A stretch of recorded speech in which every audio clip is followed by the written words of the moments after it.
to the City of Newport regular meeting of the Board of Commissioners, October 21st, 2024 at 7 p.m.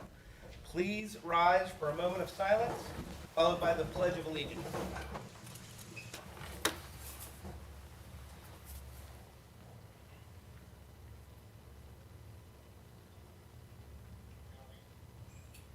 Amen. Amen. Pledge allegiance to the flag of the United States of America and to the republic for which it stands, one nation, under God, indivisible, with liberty and justice for all. Tiffany, please call the roll. Commissioner Redwanski. Here. Commissioner Smith-Morrow. Here. Commissioner Recton. Here. Vice Mayor Fennell. Here. Mayor Kaduli. Here. Personnel orders. Please read Commissioner Order 69, 70, and 71. An order of the Board of Commissioners, City of Newport, Kentucky, appointing Colton Lang to the position of firefighter medic in the Newport Fire EMS Department effective October 22nd, 2024. So moved. Second. Chief Caluso. Yes, so this is a very exciting evening for these appointments as well as this promotion that's coming a little bit later. So both of these gentlemen that we're hiring tonight are both multi-generational firefighters. One of them is actually a second-generation firefighter here in Newport, which would be Mr. Colton Lang. His father spent 20-plus years, Ryan, as a firefighter here in Newport. And he's coming home from Memphis, Tennessee fire department to be a firefighter here in Newport. And I'm very excited to have him. Number 70, an order of the Board of Commissioners, City of Newport, Kentucky, appointing Jeremy Daughtry to the position of firefighter medic in the Newport Fire EMS Department effective October 22nd, 2024. So moved. Second. Mr. Daugherty is also at least a second-generation firefighter. His father spent a career at Fort Thomas.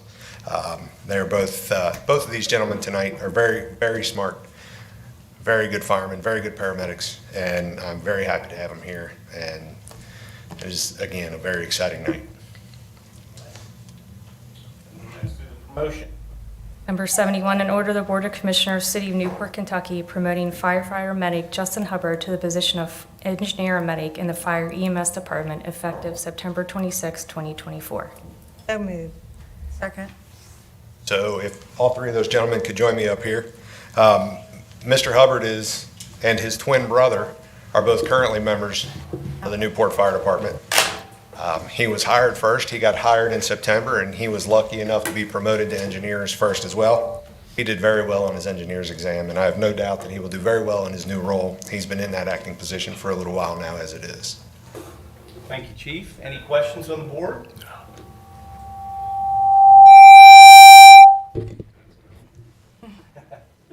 All right, if we can call the roll on all of these.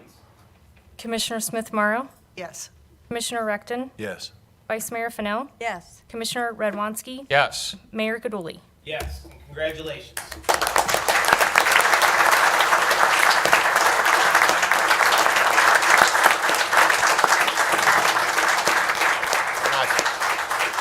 I think Mr. Hubbard's wife is going to come up and actually present him with his badge. Great.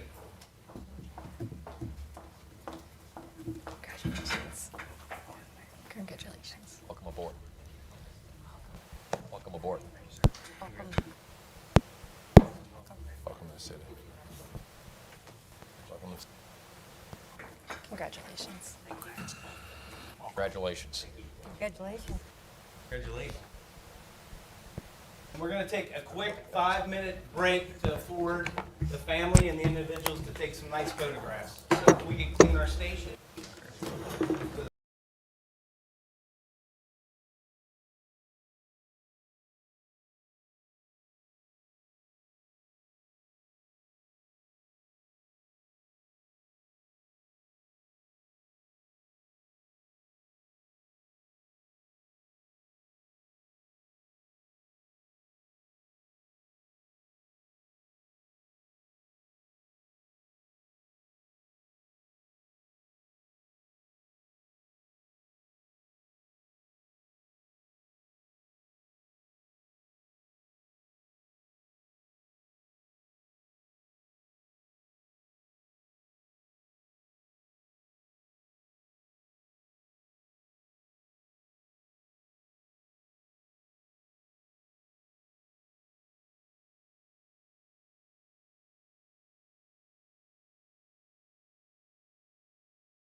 Tiffany, can you please call us back into session? Commissioner Redwanski, Here. Commissioner Smith-Morrow, Here.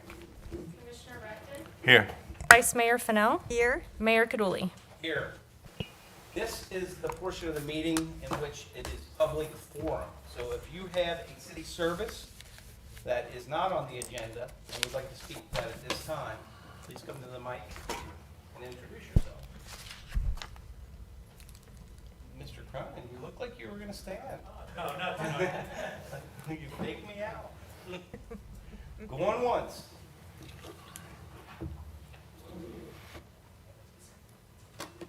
Up. Want to go first, but all right. And I apologize, I actually did not get a chance to read the agenda, so I apologize if anything of this is on the agenda. Sir, can you please state your name? Sure, yeah, my name is Max Long. I've lived in Newport for about 2.5 years. I live here with my wife and 7-month-old daughter, right up the street, actually. So, love Newport, love the direction it's heading in, love the things that have been decided on and voted on, and very excited. And I've been telling a lot of my friends, I ride my bike around, I run a lot, I walk a lot, I hike a lot. And they're all very excited about a lot of things. And they keep asking me, when is this happening? When is this happening? And that's the part I don't have answers on. So that's why I'm here, to ask if you guys have any updates. So the first one is the Licking River Bridge and the 4th Street Bridge. The Northern Kentucky Tribune reported in August, KYTC will make a final bridge type selection in October. Is that still what is planned, as far as we know? Second project is the 11th Street Bridge. It's been over 2 years since Gloria San Miguel was killed. The DeVue Good Foundation immediately offered a temporary solution of orange water barriers. It took a lot of digging, but I finally found out that was shot down because KYTC had concerns about the weight of the orange water barriers on the bridge. However, they did not offer another temporary solution, so nothing has been done in over 2 years. No, I'm not going to say nothing, but nothing has changed physically with the bridge in over 2 years. The stretch of Monmouth, or US 27, between 11th and Carruthers, I'm very excited about that project. And last I heard, the former city manager, which is fantastic, he was saying that there were some communication issues with the contractors. I'm interested if that has been resolved or if we're still having issues. Just curious. And then last thing is the Purple People Bridge. I know y'all did a great job rallying the troops, getting the funding, putting funding forth. Hoping that extra $125,000 has been found or will be found soon. But even if it is, my question is, what is the long-term plan? I've reached out to Cincinnati City Council. I know Jeff Cramerding is very interested in creating a long-term plan and a partnership. I would imagine Mark Jeffries is as well, with how progressive he is and how involved he is. So just some questions to throw at you, some things to think about. That's all I got. Thank you. Well, Max, that's a lot. Yeah. Those are 4 big things. I think that, we are trying to find the answers to all those things. So in order, the first Licking River Bridge. was the 4th Street Bridge, right? The 4th Street Bridge at this time is in the hands and design phase still. They came in and gave a report 2 meetings ago, which honestly didn't have a lot of new information. So we do not control that process. It is an engineering marvel that they continue to work on, and they've actually been very tight with the information at the time. The second one is the other bridge, the Girl Scout Bridge, and not only did DeVugood provide opportunities for the water barrel, they've come up with 3 designs since then that have all been rejected from KYTC, so there's not a current design that has been accepted, but they're working towards that. The third thing is US 27 corridor, and that is actually in litigation over a property access issue, and hopefully will be resolved. Does anyone have an opportunity timeline so that we can share? Yes, so we have talked to our experts on this and the legal team that we have there. So essentially what we got is there had to be certain right-of-way work that had to be done, just agreements with the property owners. We don't need to take anybody's property, and this is one commercial lot, and for reasons that we can't understand, because we've had conversations with them, we've had conversations with their attorneys, it takes nothing from them. they can still build everything they want to build there, and they have just refused. So we're going to have to go through the process of eminent domain. There were some hoops that we had to jump through legally before we could do that. We've done those things, and so now it's just a matter of getting those guys in court and doing it. It won't take as long as a typical eminent domain action because we're not actually taking land from them. So hopefully, they will come to their senses as opposed to paying lawyers to continue fighting this. And I mean, we're going to pay them for that, as we would need to do. So I'm hoping the next several months we'll have an update. Obviously, as soon as we do, we'll bring it up here at this meeting because this is a project everybody wants to do. Everyone's excited about it. It's going to enhance walkability. It's going to change South Newport quite a bit. It's very exciting, and it's really, really frustrating on our side. I know it is for the residents that this thing is still hanging up.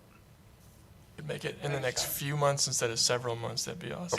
Yeah, and Or a all couple these months, even better. projects- All these projects moving faster is what we all hope for, and then the final one is the Purple People Bridge. And you brought up Mark Jeffries, I actually spoke to him today. There's a group that is in the beginning phases of talking about revisiting the entire operation of the bridge and the structure of the bridge to actually create what it is an asset that serves the entire community and has a lot of new stakeholders that are not currently involved. And that's an ongoing discussion with City Hall and a lot of agencies around town that are supportive of the idea. It's gonna take us a little bit of time, but what it will do is it give a stronger foundation. That bridge had great stewardship since we took it over, but it needs a lift. And that lift is too heavy for a city of our size. So we're trying to figure out a new approach. And the partnership with Mark Jeffries, I mean, I remember when it was reopened, I think back in 2016, Mika Owens was there and called it exactly, with you, I believe, hand in hand, a regional asset. And yet, if you go back far enough, Cincinnati's actually sued the city of Newport because it wasn't maintained properly, instead of offering a hand to be a good partner.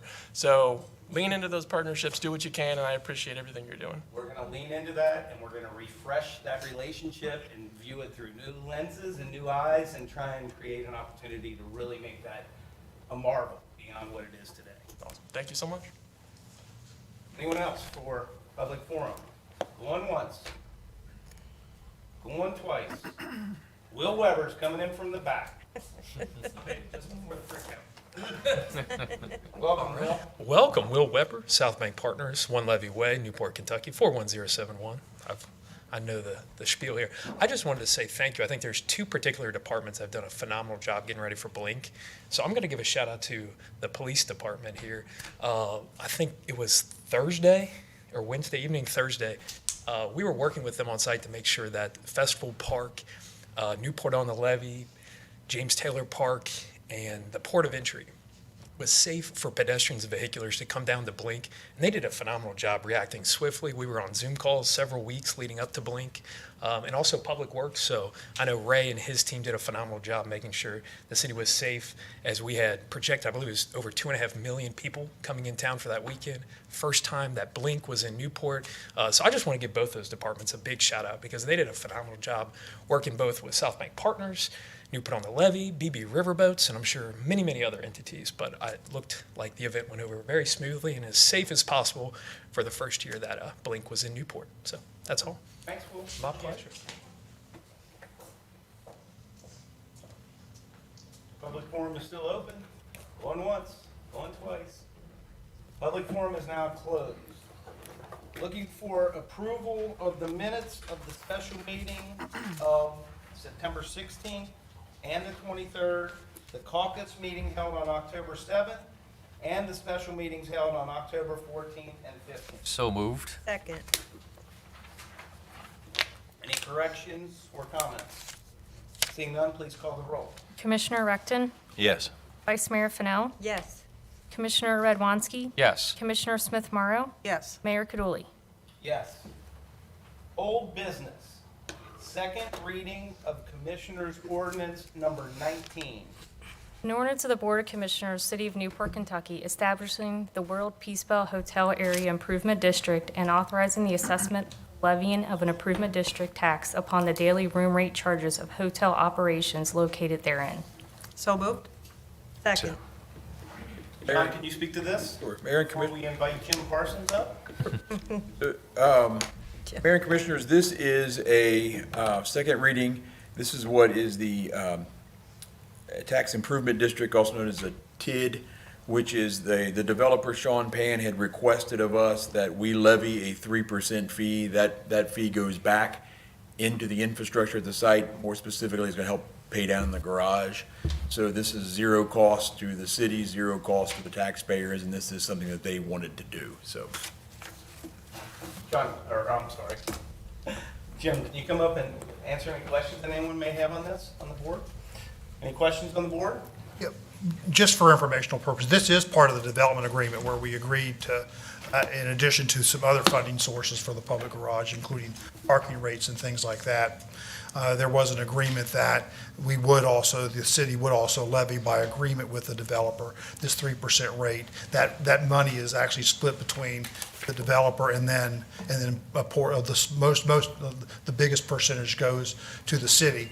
As part of the debt service for your garage, so. To retire the bond. That's right, that is correct. So that is, I wasn't here tonight for that specific issue, but that was, we're totally in agreement with the second reading and adoption of this.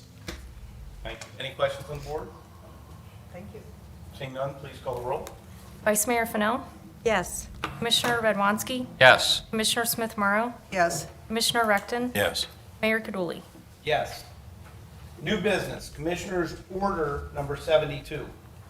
An order of the Board of Commissioners, City of Newport, Kentucky, authorizing the issuance of up to $114 million principal amount of the City of Newport, Kentucky tax increment revenue refunding bonds, Series 24 for CPX Newport Commercial Development LLC project, authorizing the execution and delivery of a First Amendment to trust indenture securing such bonds, authorizing the execution and delivery of a bond purchase agreement, authorizing the execution and delivery of a tax regulatory agreement and other documents, and taking other related action. So moved. Second. Assistant City Manager Hayden. Mayor, this is, Mr. Parsons here to speak to this, but this is not something that's unusual. In this situation, the funding for the TIF bonds was a little short based on, it's been a little slow with the construction at Ovation. There's any number of reasons for that to be the case. There's also been a delay with the state as far as processing all of these. So this will get caught back up before the end of the year. However, we want to avoid a technical default, and Mr. Parsons can lay out the details of that. Welcome back, Jim. James Parser of the Key to Mutiny Clee Camp. We're bond counsel in this transaction. I'm actually here for Dick Spohr tonight. Dick had some knee surgery, so he's not able to get out as much. But I think what the assistant city manager said was actually correct. All we're doing is simply restructuring the TIF bonds for Ovation to match the revenue stream. A lot of times when you issue bonds like this at the front end, you have an estimated revenue stream and you size your bonds and your debt service based upon that. Most of the time it comes in correctly or in excess. In this one, because of some delays with the project itself, which affected timing, and also the delay in collection of the state increment, the bond, the debt service due in December, we're going to be in a technical default unless we can restructure the PET. That's all we're doing. I will point out that these are not the debt of the city. These are industrial revenue bonds, TIF bonds that are only supported by the project revenues, and the city has absolutely no responsibility for their payment. Jim, were new financials prepared on this and new estimates? Yeah, they were estimates. There were new revised estimates been done We're now done. to support what they're doing here. And again, occasionally this does happen where because a lot of times your estimates are based upon timing, the construction, and everything else. And then we're also kind of impacted by the State Department of Revenue. They're good to work with, but they're on their own schedule when they're going to pay the TIF increment. So. But the old estimates weren't as sharp as they should have been? Well, they were sharp at the time they were done. Okay. But, they were based upon a projected schedule, and if that schedule doesn't happen, then the revenue isn't the same. Okay. But the new projections are on time? We've updated those, Okay. yes. And that's in part because the project's not complete and was expected to be complete by now. That's correct, yes. So that time lag, you're not generating the increment as well in addition to the other stuff. Well, the other thing is I don't think necessarily the project was intended to be complete now, but there was a schedule based upon how those revenues were estimated at the time, and the schedule that was used was not met fully. And so as a result of that, the revenue projections have not met reality. But that's also because the occupants are not yet in. the That's building. correct, yeah. Probably the biggest lag that has occurred and the construction timeline of the hotel. That's right. That's correct. There's nothing negative about the Ovation project. That's going very well relative to this. It's just simply a timing issue to restructure the debt service payments so that they can meet the reality of the revenue we have available. Any other questions on the board? Okay, thank you. Tiffany, please call the roll. Commissioner Redwanski? Yes. Commissioner Smith Morrow? Yes. Commissioner Recton? Yes. Vice Mayor Fennell? Yes. Mayor Kaduli? Yes. Commissioners' order number 73. An order of the Board of Commissioners, City of Newport, Kentucky, authorizing the city manager, Thomas J. Fromey, to enter into an agreement with Custom Design Benefits to act as the city's third-party administrator in partnership with Jefferson Health Plan, with various insurance companies, and with Delta Dental PPO Premier to provide for the City of Newport's employees' health and dental insurance needs.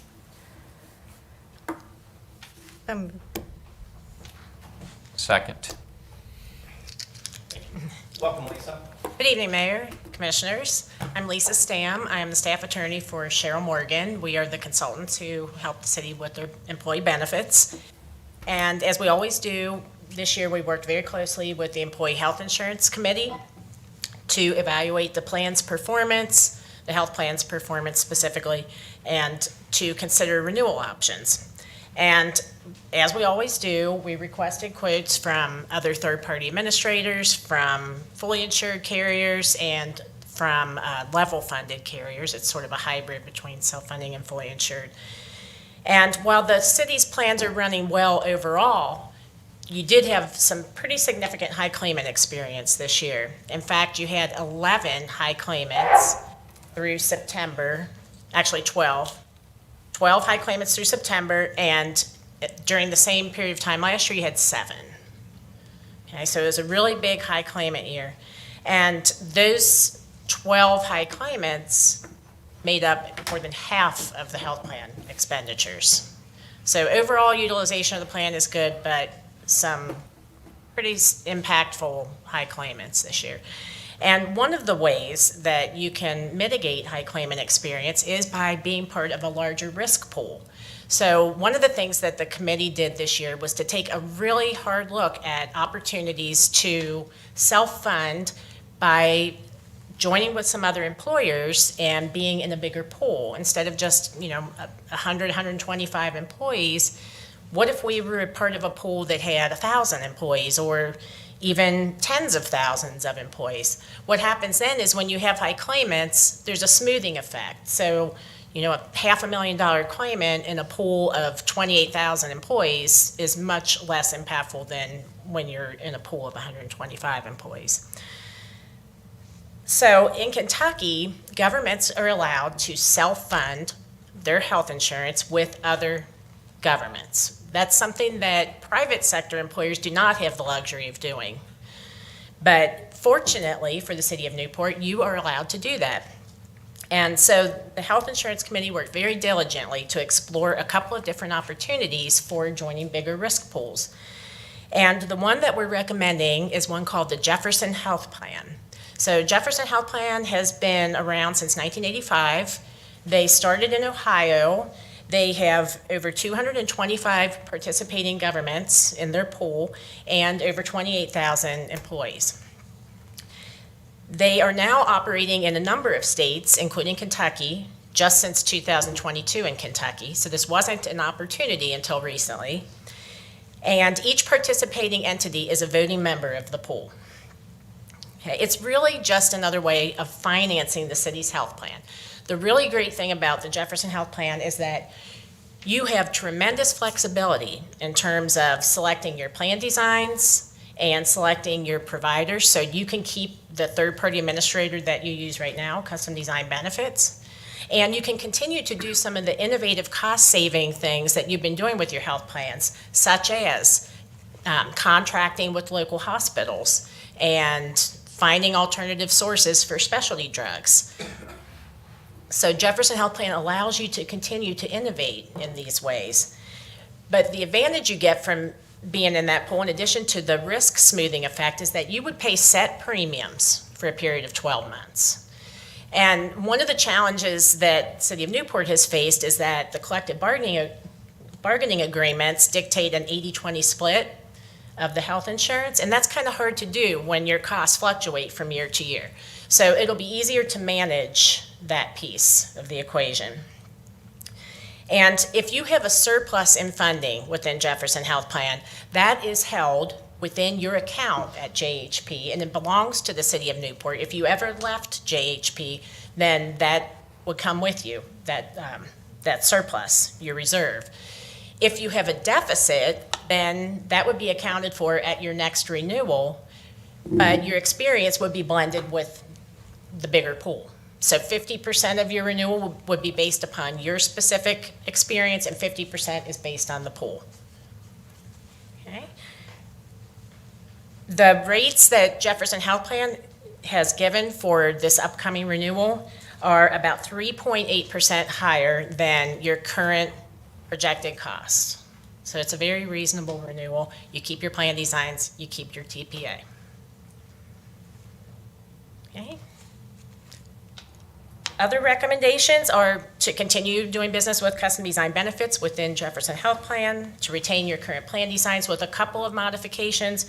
One is to continue direct contracting with St. Elizabeth through Employer Advisory Services, which is Cheryl Morgan's subsidiary, but to interject some very modest steerage so that we can get some deeper discounts from St. Elizabeth, which is your #1 provider. So I think that's going to be some easy savings with very little impact on employees.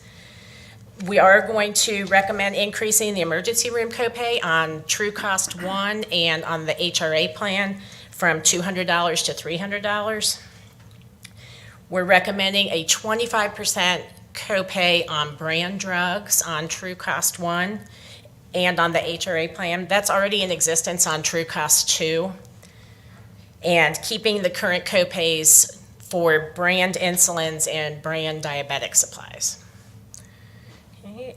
Adopting the 2025 IRS maximums for the flexible spending account in terms of contributions and the amount that employees can roll over. Continuing the wellness incentive, which is a $250 flexible spending account contribution for employees and their spouses, if they're on the plan, who have an annual physical. And continuing with Delta Dental of Kentucky. They gave us a 7% increase, but guaranteed it for 2 years. So if you spread that out over 2 years, it's about 3.5% per year. Those are our recommendations. I'll be happy to take any questions. Mr. Hayden, can you clarify what we're voting on here tonight? I know we talked about this a little bit before the meeting, and Sure. thank you. And I know this is a being, special interest to our staff, and those that have the health insurance. We had a health insurance committee that reviewed all of this. For those that don't know, the city has a very good health insurance plan, and as is the case when you have good health insurance, the costs are not cheap.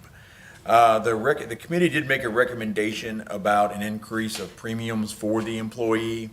The concern that the staff has, I believe the board has the same concern, is this change happening so quickly, especially when we're getting down people buying for Thanksgiving and Christmas gifts and those types of things. And we also don't want sticker shock for the employee. So I believe that but we do have to sign a deal with the plan so that we don't lapse in coverage, but we do not have to weigh in on an increase in premiums. That's something that the staff can work with and then come back to the board with how we want to phase that in. I think it makes a lot of sense for a whole lot of reasons to ease our employees into this over a period of time. And exactly what that's going to be, I don't know. They won't notice any changes in the next couple pay periods. So this will be, a first of the year kind of thing once it gets rolled out, and we've determined that. Thank you, Mr. Hayden. And that was a big concern that I had. We're going into holidays. We just gave our employees raises this year, along with the firefighter union as well. We want to avoid a situation where folks are going to the holidays where they're surprised by a decision that we would make. So I'm very pleased to hear that we know that the cost of healthcare is going up. That is something that we have to contend with as a society. However, we can also be very fair to people in how we proceed in these measures. So I look forward to hearing more details about that. Thank you very much. Lisa, as far as just the average staff person that would be using this health plan, how does Jefferson Health Plan fit in with everything else that we already do? The average employee will not even know they exist. It's really sort of behind the scenes financing for the health plan. They'll still see custom design benefits as the face of their insurance. Okay. What is JHP? Jefferson Health Plan, it is, it's a council of governments in Ohio. And they have a board of directors. And as I said, every participating entity is a voting member of the organization. And how would we structure that? John, do you have a feeling for that? That may be a better question for Lisa as far as the, What's that? Who would you recommend on city staff to be that Oh. representative on that council? I'm sorry, can I understand the question? I think that's something Terry Fornash handles, am I correct, Terry? Yes. Yeah, all through HR. You'll be the representative. Will the same health group still meet on a regular basis? Okay, and for the audience, maybe you could talk about how that's structured and who is representative on that board, on that committee.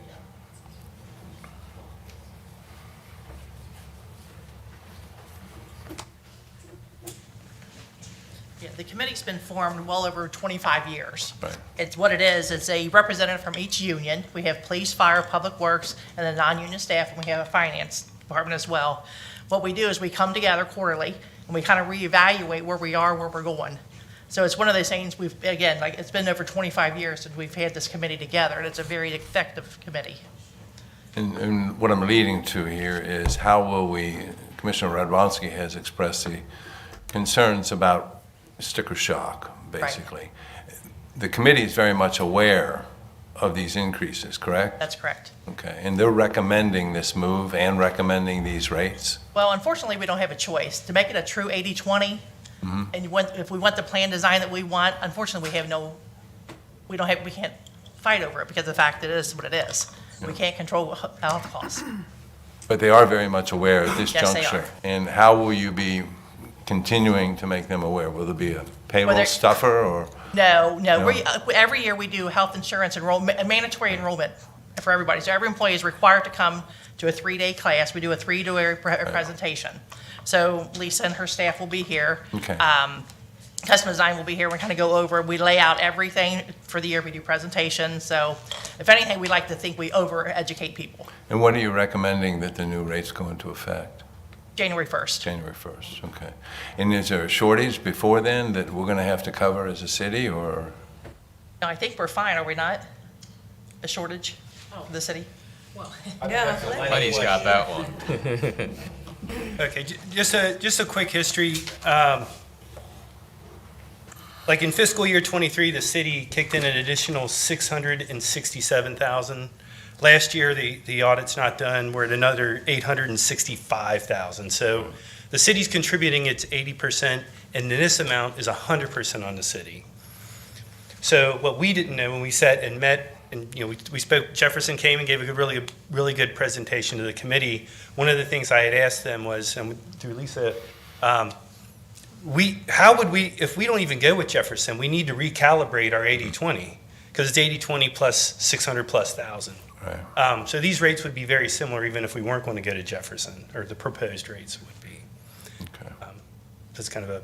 So this year, what's the expectation this year, the contribution from the city above the 80? It was 740,000 is what we put in the budget. Now that front, so if you were to look at your pay stub between July and September, the first quarter, you would have seen an additional ER amount on your pay stub. That showed the benefits. So I've already fronted half of the money in for the budget. So it's kind of front-loaded that time period between when the premiums would go up January 1st, whatever that amount is. Because sitting with the committee, there's always 3 time periods. It kind of makes looking at the numbers a little tough. We have our fiscal year, July through June. We have the plan year, which is November through October, and then we have our premium year, which is January through December. So kind of keeps things, keep you on the toes with The committee's an excellent educational tool for employees to understand health benefits. We're going to continue that, right? Yes. Okay. That's all I have, Mayor. Okay. Lisa, can you answer to the question of 3.8% is actually a good renewal rate? We were probably anticipating a much higher rate before we started this process. What is medical inflation running right now? It's, yeah, over 7% nationally, yes. Yeah, so there's value there. I think that one of the constructs that it's important to note is that we had many years when we didn't give increases and our 80-20 got out of alignment because we didn't address that. So I think philosophically from the staff, the idea is instead of taking one leap to get there, we may take 2 steps to get back to the 80-20. And the productive nature of the efficiencies resided in which Jefferson is essentially an umbrella, right? Right. It just covers everything, but nobody really sees it. Right. So it gives us the protection without the actual people knowing what it does. Exactly. It mimics what we've already had. Correct. But you did make some consumerism changes, which I think has always been the approach in regard to making people more aware of their healthcare decisions, like going to the ER. Instead, go to urgent care, which is much less. And I know that you have those meetings because those meetings also require people to select their coverage, of which you have multiple, right? Yes, 4 plans, in fact. 4 plans. Yes. So again, it's a lot of information. I sat in the first committee meeting to better understand Jefferson because one thing that I can say is your team, which includes our team, always explores and finds the best options and the most efficient options. Share why we just don't get a fully insured quote and what that number would look like. Right. We did get some fully insured quotes. I think Aetna gave us some fully insured quotes. We got declines from Anthem and from United Healthcare, and I believe from Cigna. Really, the only 2 players in the fully insured marketplace in Kentucky now are United Healthcare and Anthem. Humana is not doing business in the group health space anymore, so it's a very limited field. The problem with being fully insured is that the fully insured carriers are in business to make money. So they're going to set your premiums big enough to cover all of your claims costs and their fixed costs. And then, in addition to all of that, they need to have their profit margin, what they call their retention. So while in any one given year, you could be better off being fully insured, over time, because of that retention, you're going to be better off being self-funded. And the other problem with the fully insured quotes that you get are that they are what we would consider to be new business rates, because the fully insured carriers know that it's going to take time for people to go out and have services and for those claims to come in and be processed and paid. So they can discount your premiums the first year by a couple of months. And then what happens year 2 is that they're going to be paying the full 12 months of claims. So you get a big increase year 2. And then what do? Well, you go back to the market and you change carriers because a new carrier can give you a new business rate. So then you're in the business of switching insurance companies every year and plans every year, which is very disruptive to your employees. Beyond that, the language in every one of those contracts is completely different. So you're not ever getting apples to apples, which is the biggest problem. Exactly. Coverages are all over the place. So you're talking about claim lag though. So they're not paying for those 3 months of claims. Right.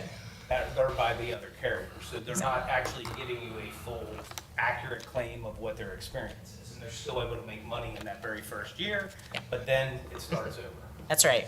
That's exactly right. Okay. Any other questions on the board? Well, thank you for the work that you did. Thank you to the committee for all their hard work. It's never fun to come into a meeting and know that you have to cut the cost of the plan by diminishing some of the quality of benefits, and you're going to pay much more for it. So I think that the staff's got a good plan of phasing that over time, and we are only voting on this contract for this at the time. So thank you. You're very welcome. Thank you. Good evening. Tiffany, please call the roll. Commissioner Smith Morrow? Yes. Commissioner Recton? Yes. Vice Mayor Fennell? Yes. Commissioner Radwanski? Yes. Mayor Kaduli? Yes. Department head comments. Dan Braun, you haven't said a word all night. Starting on this side, that's unusual. I know. Yeah, thank you. Tiffany. Chief Bluso. Nothing, thank you. Brian Steffen. Lenny, Terry. Oh, Lenny's coming up. Come on, Lenny. Leave it to Lenny. All right, real quick, tax time, we're going to be open till 6 o'clock on Tuesday, the 29th, 6 o'clock on Wednesday, the 30th, and 7 o'clock on Thursday, on the 31st till 7 p.m. Also, real quick, the investment policy and the investment group we went with, they will be here next year to do a presentation to you guys and make a meeting. We took 6.5 in our reserve fund. It's been invested since August. The 11 million that's sitting in the 2021 bond, it's part of the South Corridor. That's moved into some investments that we have. And then the 17 million from the garage that we got the other day, that's already been dropped in through US Bank. They're managing that in accordance with the drawdown schedule that we've got from the developer. So we're maximizing a lot of money at the moment. Great news. So, Thank you. Good report. Welcome. My last? Yes. No, All right. John will be last. All right. Well, if I could, I'd like to give an update on the gun violence that we've experienced this year. A lot of misinformation out, a lot of misinformation, and I know we're getting a lot of bad traction on some of the local social media. What I would like to tell you is that keep in mind that these are all open cases, so I'm very limited on what I can speak on. But what I can tell you is we have had 3 shootings this year so far. Our first shooting was at Newport and Levy that we're all familiar with. What I can tell you is that we have a juvenile that has been identified. He is in custody. He's been charged, and he is currently going through the judicial system right now. And that is an open case. Earlier this month, we had a shooting on Isabella. I can tell you that all parties involved in this have been identified. The shooting is probably not what you would think this is. This isn't a random shooting. This isn't a drive-by or juveniles. This was a case of domestic violence. We're going to let this play out through the court systems. And then just this weekend, we had a shooting at 8th and Isabella. I have probably in the last 2 days talked to our CID division, and I can tell you that I probably talked to them a half dozen times. They do have a person of interest that they're looking for. We're going to try to locate this person tomorrow, the following day, and that is also an open case. And that is an update. I know sometimes we don't give updates as needed on these cases on social media. However, these are all open cases, and we do not want to do anything to jeopardize these cases. They're very serious cases. Were the people involved residents of Newport? So on the Levy shooting, the residents were not involved, or the folks involved in that were not residents of Newport. They are Cincinnati, juveniles from Cincinnati. The case earlier on Isabella, some of those are residents of Newport, and some of those are Cincinnati. And the one in Isabella, the suspect is not a resident of Newport. Thank you. Well, thank you for that update. It is a question that we get, and again, we take this very seriously, and it is a challenge that pretty much every community in the country and maybe the world is facing right now, but definitely our country. And I noticed that you have put out things on social media occasionally, and I think that that is a good approach because it does keep people connected. Thank you. Thank you. John Hayden. Several things, Mayor, thank you. Saturday, we had a great planning. I know some of the members of the board were there. This is part of the projects that Newport work on as far as tree planting, and we've developed a very good partnership with them. As everyone knows, Newport came up with $1 million grant for trees in the west end of Newport, and that process is unfolding, so we're excited about that. We've also been working internally on some public works software that will allow us to fully inventory all of the trees and to better understand their maintenance schedule, when they need watered, all those types of things. So, and we'll spend some more time in a future board meeting talking about that software and how it affects the city as a whole. But with the influx of 100 new trees on top of all the other plantings we've done, this is a fantastic opportunity to improve that and to make sure that what we're planting in the ground, that we're maintaining and we're taking care of it. We have that going on. Yesterday was the car show. It had been a multi-year absence, and we had that on Monmouth Street. I think that the board and the city staff are committed to having more events on Monmouth Street. It was also the first time that we were able to use the entertainment district, or the NED as it has been called, and after talking with the police department, everything else, didn't see any issues at all with that yesterday. I think the businesses were pleased with how it went. Obviously, it's the first time since this board has enacted the entertainment district that we've actually had a time that we've used it. So this is really good. As some of you may have seen, we had some of the permanent signage already put up for the future. We had that out at the car show. So we've got everything ready to go as far as entertainment district. So it's a matter of policy of this board, and we can discuss that in the future of the times that we want to see it activated. Some of our neighboring cities are doing it every day. Of course, that's within the purview of this board. As a reminder, trick or treat traditionally in the city of Newport is always on Halloween itself, the 31st. That's from 6 to 8, and that's rain or shine. There's also historic tax rehab for tax credits, a session on that on Wednesday, October 23rd at 6 p.m. That's at the new rehab church at 720 York Street. So if you haven't got a chance to even see what that looks like, you might want to pop in for that reason. But I know that our Historic Preservation Department does a really good job working with the public and educating them on historic tax credit opportunities. This is a great chance to come down and hear that conversation and take care of any questions people might have. And then finally, I'm sure the rest of the board will want to comment on that, but we had a successful weekend at Blink. I spoke with the police department. We had absolutely no issues police-wise with Blink. We were very happy to be part of it. We had 3 different properties that had displays. So I know a lot of residents over the years are like, why aren't we included? And this year we got to be, and that was a rousing success. Thank you, John, but you didn't leave any comments for the board. I think you got it all. Brian, do you have anything to add? I don't. No. All right. Thank you. On the board, Mike. Thank you, Mayor. Yeah, we've got 2 giants in our city that are going to depart us at the end of this year to go on to the next chapter, and things that they want to do. The first is our current city manager, Thomas J. Fromey, and he's been a steady hand, a fair broker in Newport for, 3 decades pretty much? So it's my expectation that 4 we would... decades, probably, right? 4, right? Yeah. Right, if you count all of it, right? Yeah. But longest serving CM that we've had in the history of Newport. My expectation that we would have something that we, in the way of monument or something that we can do, maybe something above the police department, since Tom is also chief there, that we can give Tom a proper send-off. I think he is well deserving of that, given his years of service as a police chief and city manager. And the other one, You didn't tell me you were going to do this, Mike. I know, that's a surprise, because, right?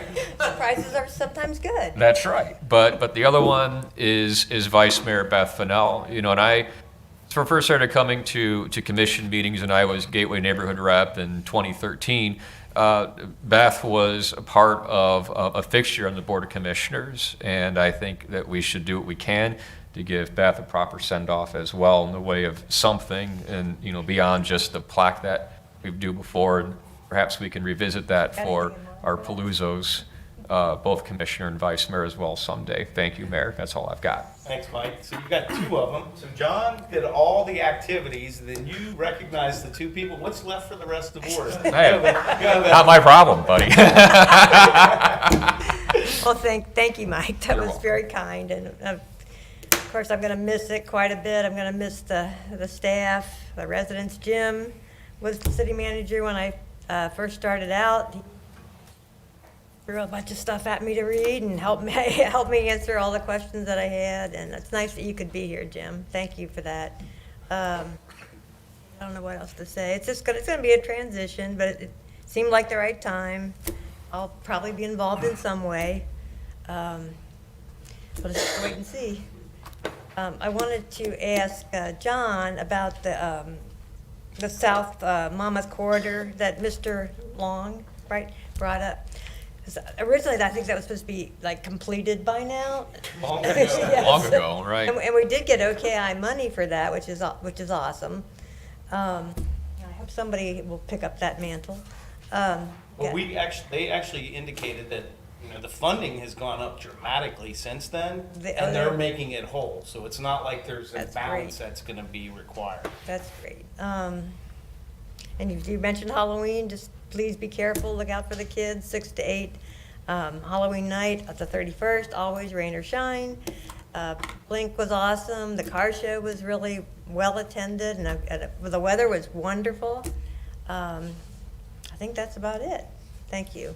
Thank you. Ken? Yeah, I want to talk a little bit about volunteerism, and I have to bring up that, and Josh was involved as well as Will Weber. We had 100+ students from NKU in here. They're all Greeks, but they didn't have togas on. And they worked for probably 2 or 3 hours. There were 3 projects they were involved in. Captain Kunkel had them over on the creek between us and Bellevue, cleaning up that creek, which desperately needs a lot of work. Will and I had them painting underneath the bridge. The 471 bridge, if you see that bridge from the river, there's a lot of graffiti on it, so they covered all that graffiti and cleared that area. And the third area was under the tutelage of Josh Tunning, and they planted 15, 17 trees that day.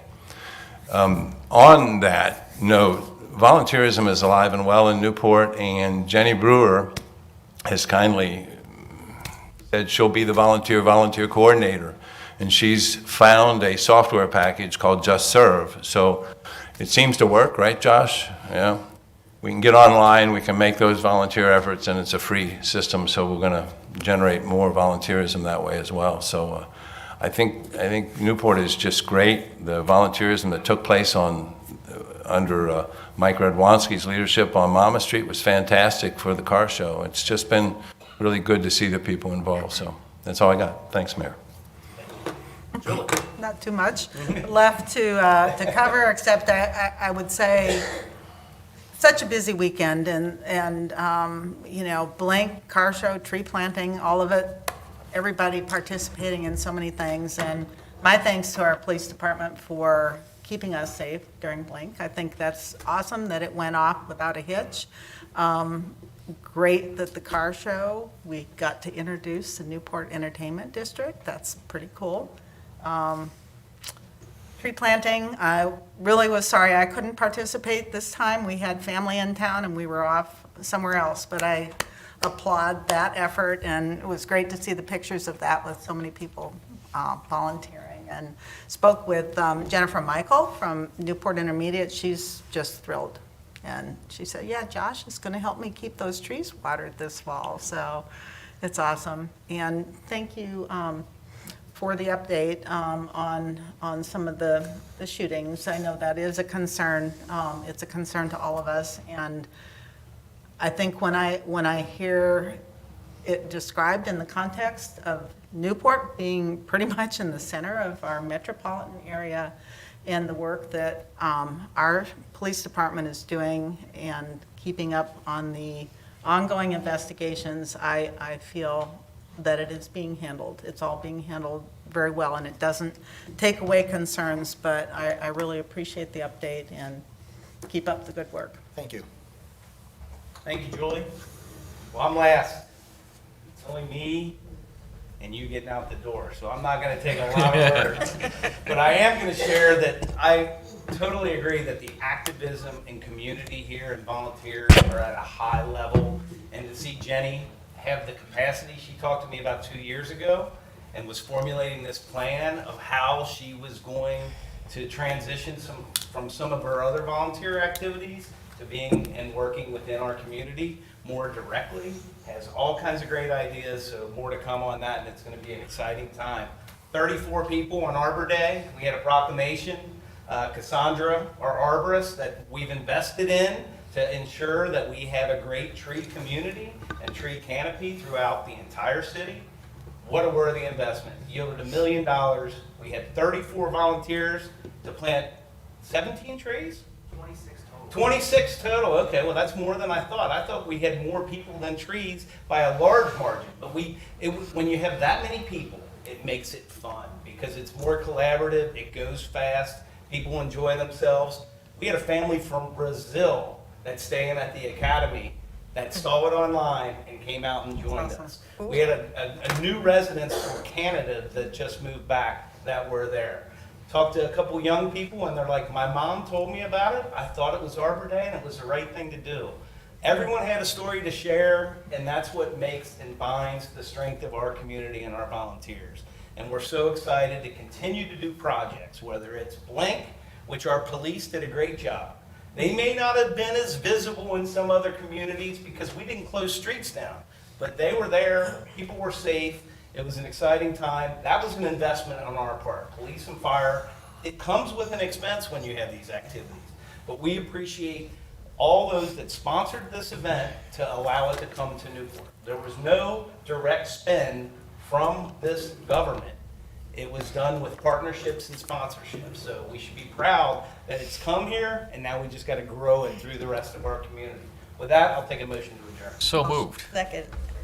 Commissioner Recton? Yes. Vice Mayor Fennell? Yes. Commissioner Radwanski? Yes. Commissioner Smith Morrow? Yes. Mayor Kaduli? Yes, thank you all for being here.